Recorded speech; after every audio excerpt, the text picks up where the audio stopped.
Good morning. Subcommittee will come to order. Without objection, the chair is authorized to declare recess at any time.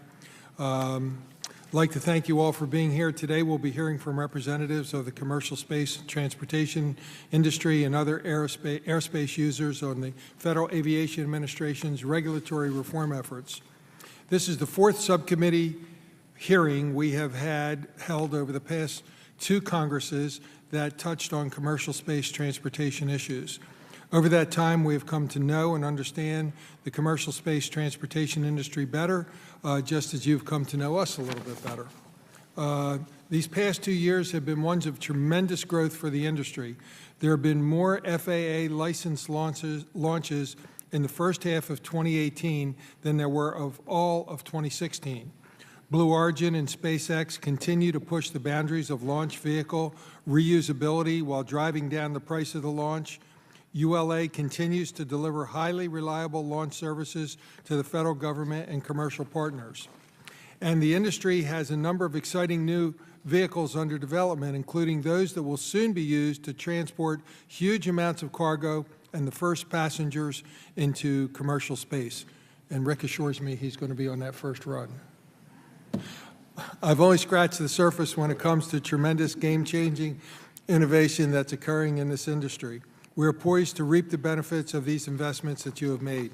I'm particularly impressed by the job that the FAA's Office of Commercial Space Transportation, or AST, has done in enabling the industry's success. Facing an unprecedented rise in the volume and complexity of commercial launches, AST has managed to meet its statutory deadlines for each and every launch license or permit. But AST cannot rest on its laurels, and neither can we. As this industry grows and evolves, we must ensure that our regulatory structure keeps pace. Every doubling of licensed launches cannot mean a doubling of AST staff or budgetary resources.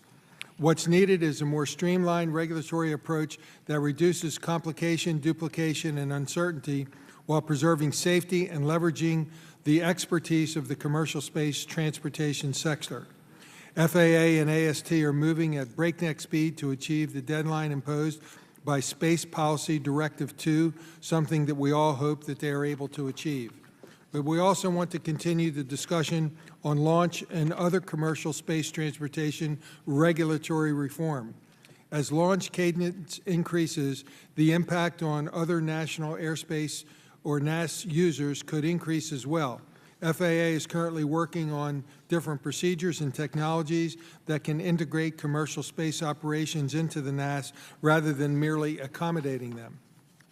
One of those technologies, the Space Data Integrator, should allow the automated release of airspace back to other users once a launch vehicle has passed by.